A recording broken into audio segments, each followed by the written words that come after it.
going to do a lesson on a song called Lucid Dreams by WRLD. It sounds a little something like this.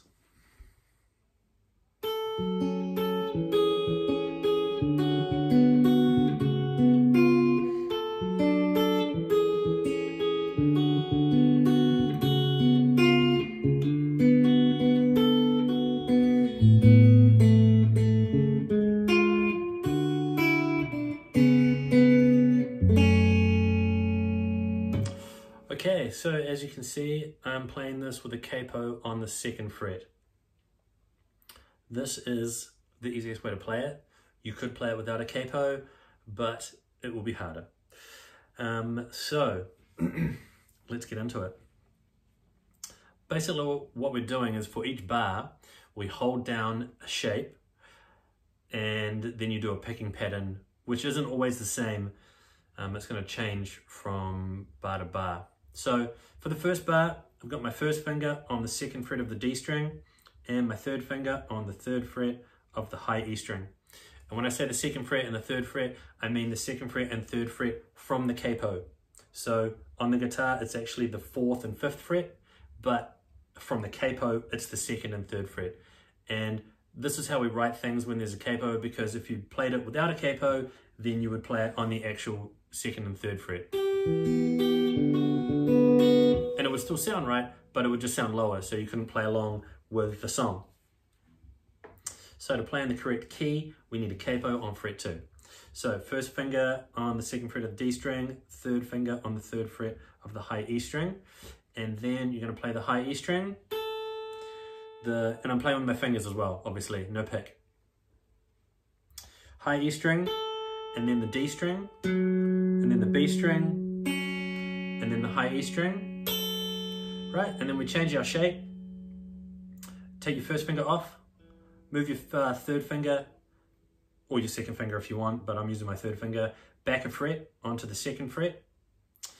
We play the open D string, the high E string, the open D string, the open B string, the high E string. Then we're going to change the shape again. I would probably put my 2nd finger on the 3rd fret of the A string and have my 1st finger on the 2nd fret of the G string. And I'm going to play that A string, the high E string, the A string again, G string, high E, A string, and then we change to for the 4th bar, 1st finger on the 2nd fret of the A string, 2nd finger on the 2nd fret of the G string, and little finger, this is a bit of an awkward shape, on the 4th fret of the B string. And we're going to play the A string and the high E string at the same time, then the G string, and then the A string and the B string at the same time. Next line, 1st finger on the 1st fret of the B string, 2nd finger on the 2nd fret of the D string, and little finger, or 3rd finger if you want, but I find little finger easier, on the 3rd fret of the high E string. Play the high E, D string, B string, high E string. Then change to, all you need is your 2nd finger, or any finger really, on the 2nd fret of the high E string. Play the D string, high E, D string, B string, high E string. Change shape again, 2nd finger on the 3rd fret of the A string, 1st finger on the 2nd fret of the G string. Play the A string, high E, A string, G string, high E string, A string. And then you can move what shape is this?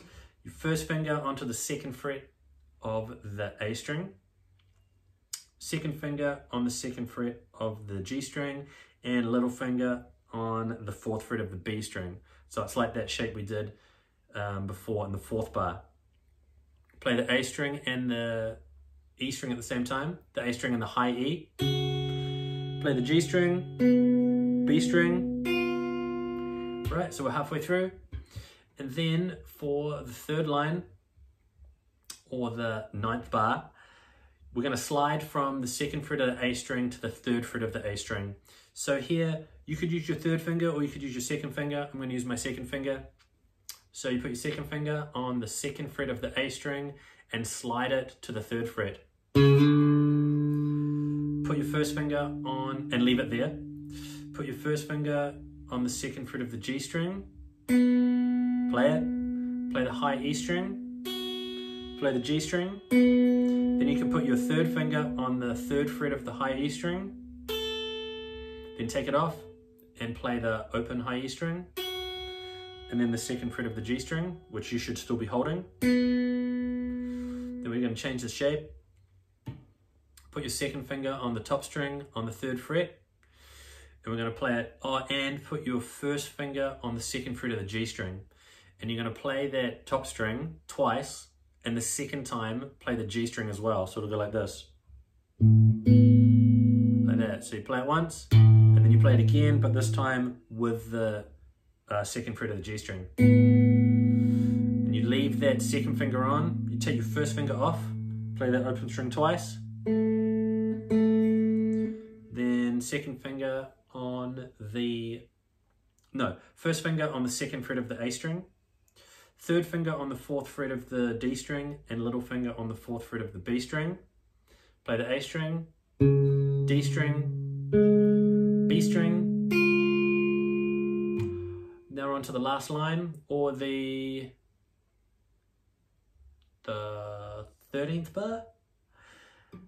How would you do this? 3rd finger on the 3rd fret of the A string. Play that and the high E string at the same time. Little finger on the 3rd fret, and keep it there. Little finger on the 3rd fret of the B string. Then take that off and have your 1st finger on the 1st fret of the B string. Then the 14th bar, 2nd finger on the 2nd fret of the A string, 3rd finger on the 2nd fret of the G string. So we're going to play those two at the same time, and the open B string as well. So you're going to need your thumb and 2 fingers. Your thumb plays the A string, your 1st finger would play the G string, and your 2nd finger will play the B string. And then play the G string with the 2nd fret on. And then to finish with, you're just going to play, it's like an E minor chord, but we're only playing the open E, the G string, and the B string. So you don't need to put the E minor shape down. You just go. And that's it. Not the easiest song. Maybe you'd say that it's an intermediate level. It would be even harder without the capo. So that makes things a little bit easier. And this is actually a cover or a sample of a song by Sting called Shape of My Heart, I think, or something like that. Yeah, so really nice guitar piece. Yeah, see how you go, and I'll put a tab up so you guys can, that will be make it lots easier to refer to. And yeah, hope it sounds good. See you next time.